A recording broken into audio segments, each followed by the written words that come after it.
एक भैरवपुर नामक गांव में रात के समय नीलम और अर्जुन गांव की ओर आते हैं। अर्जुन, ये जगह तो सच में बहुत डरावनी लग रही है। क्या तुम यकीन कर सकते हो कि लोग कहते हैं यहाँ कोई हवेली है जहाँ आज तक जो भी गया लौट कर नहीं आया। यही तो कहानी की खासियत है। अगर डर नहीं होगा तो हम खोज क्या करेंगे? और फिर ये मौका बार बार नहीं मिलता। तुम हमेशा ऐसे ही रहोगे जिज्ञासु और निडर। इसी तरह दोनों बात करते करते गांव पहुंच जाते हैं। गांव के लोग अर्जुन और नीलम को घूरते हैं। बच्चे डर के मारे भागते हैं। कौन हो तुम लोग? शहर से आए हो? क्यों आए हो यहाँ? दादाजी, मेरा नाम अर्जुन है। ये मेरी दोस्त नीलम है। हम पत्रकार हैं। सुना है इस गांव में एक पुरानी हवेली है जिसे लोग शापित कहते हैं। हम बस कुछ जानकारी इकट्ठा करना चाहते हैं। जानकारी? यहाँ जान भी चली जाती है। उस हवेली का नाम मत लो, वो मौत का घर है। क्या सच में कुछ हुआ है वहाँ? बहुत कुछ, पर कहानियाँ सुनकर डर खत्म नहीं होता। वो हवेली जीती जागती बला है। सरपंच का घर। अर्जुन और नीलम सामने बैठे हैं।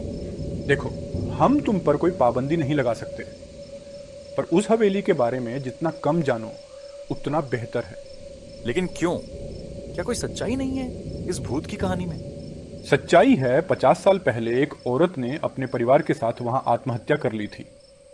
तब से वहां जो भी गया मर गया, और सबकी मौत एक जैसी आंखें खुली रह जाती हैं और चेहरे पर वही डर की परछाई। रात। अर्जुन सो रहा है। बगल में नीलम भी बिस्तर पर है। अचानक अर्जुन चौंक कर उठता है। क्या हुआ अर्जुन, सब ठीक है? मैंने उसी हवेली को देखा। अंदर कोई औरत थी, लाल साड़ी में। वो मुझे देख रही थी, पर उसकी आंखों में सिर्फ खालीपन था। तुमने ये सब पहले कभी देखा है? नहीं, पर वो चेहरा जैसे मैंने कहीं देखा हो।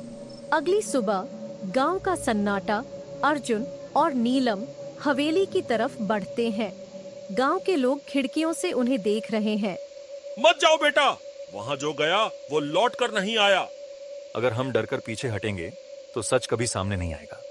अर्जुन, मुझे कुछ सही नहीं लग रहा। हवेली के विशाल दरवाजे पर पहुंचते हैं। जंग लगी जंजीर, टूटे हुए खिड़की दरवाजे, दीवारों पर काले धब्बे। ये जगह मानो अब भी किसी की सांसें यहाँ हों। हवेली के भीतर घुप अंधेरा। दीवारों पर पुराने चित्र, फर्श पर धूल की मोटी परत। यहाँ बहुत ठंडक है, जबकि बाहर धूप है। कुछ तो अजीब है। देखो, वहाँ दीवार पर किसी ने कुछ लिखा है, खून से। दीवार पर लिखा है, तुम लौट नहीं पाओगे। अर्जुन, ये मजाक नहीं है, वापस चले। तभी ऊपर की मंजिल से किसी के चलने की आवाज आती है। लेकिन क्यों? अर्जुन और नीलम दौड़ते हुए हवेली से बाहर आते हैं। सांसें तेज चल रही हैं। मैंने कहा था ना, वो औरत एक आत्मा नहीं, वो शाप है। कौन थी वो? उसका नाम कामिनी था। गांव की एक सुंदर लेकिन रहस्यमयी औरत। 50 साल पहले उसने अपने पति और बेटे को हवेली में जिंदा जला दिया था, और फिर खुद को भी। क्योंकि उसका पति उसे धोखा दे रहा था, और उसका बेटा वो कामिनी की बात नहीं मानता था। बदले में उसने सबको आग में झोंक दिया। रात। अर्जुन अकेले बैठा है। नीलम सो चुकी है। कामिनी, क्यों तुम्हारा चेहरा मुझे जाना पहचाना लगता है? तभी उसे एक पुरानी तस्वीर याद आती है, उसके पिता की, जिसमें एक औरत है जो हूबहू कामिनी जैसी दिखती है। नहीं, ये कैसे हो सकता है? क्या मैं? अर्जुन हाथ में तस्वीर लिए सरपंच के पास जाता है। सरपंच जी, क्या आप इस औरत को पहचानते हैं? ये तो कामिनी है, लेकिन ये तस्वीर तुम्हारे पास कहाँ से आई? ये मेरे पिताजी की डायरी में थी। ये तस्वीर उनके पुराने काले बक्से में रखी थी। क्या कोई संभावना है कि मेरा कोई रिश्ता हो इस औरत से? तुम्हारे पिताजी कौन थे? रमेश चंद्र। वो कभी इस गांव में रहे थे, ऐसा उन्होंने जिक्र किया था, लेकिन कभी विस्तार से कुछ नहीं बताया। हाँ, रमेश, कामिनी का पहला प्रेमी। शादी नहीं कर पाए, गांव ने विरोध किया और वो शहर चला गया। मतलब मैं कामिनी का? हाँ अर्जुन, तुम उसी की संतान हो। अर्जुन अब उलझन में है। नीलम जाग चुकी है। दरवाजा अपने आप खुलता है और तेज हवा चलने लगती है। अर्जुन, ये हवा इतनी तेज क्यों है? और दरवाजा खुद ब खुद? अर्जुन, पीछे देखो। कामिनी की आत्मा हवा में तैर रही है। चेहरा विकृत, बाल बिखरे, वो अर्जुन की ओर बढ़ती है। तू मेरा बेटा है, तू मेरे खिलाफ क्यों गया? माँ क्या तुम ही हो? तुझे छीन लिया गया था, मैं तुझसे मिलने आई थी। गांव वालों ने मुझे जलाया, मैं सिर्फ प्यार चाहती थी। अर्जुन, तुमसे क्या चाहती है ये? तू मेरे साथ चल, मेरे पास हवेली में हमेशा के लिए। अगले दिन गांव में डर का माहौल है। एक आदमी हवेली के पास मरा पाया जाता है। आंखें खुली, चेहरे पर वही डर। कामिनी फिर जाग गई है, अब कोई नहीं बचेगा। अब समय आ गया है सच को उजागर करने का। वो आत्मा तब तक नहीं जाएगी जब तक कोई उसका अधूरा काम पूरा न करे। और वो अधूरा काम क्या है? बदला कामिनी चाहती है कि जिन लोगों ने उसे जलाया उन्हें सजा मिले और तभी उसकी आत्मा मुक्त हो। अर्जुन और नीलम हवेली के अंदर जाते हैं। इस बार नीचे तहखाने में। अर्जुन, ये जगह तो और भी डरावनी है। मैंने उन्हें माफ नहीं किया, मुझे धोखा मिला। मेरा बेटा मुझसे छीन लिया गया और अब मैं कभी मुक्त नहीं हो पाऊंगी जब तक क्या? तभी अचानक आत्मा प्रकट होती है। पूरे कमरे में आग लग जाती है। मैं सब कुछ जला दूंगी, इस बार कोई नहीं बचेगा। हवेली धधक रही है।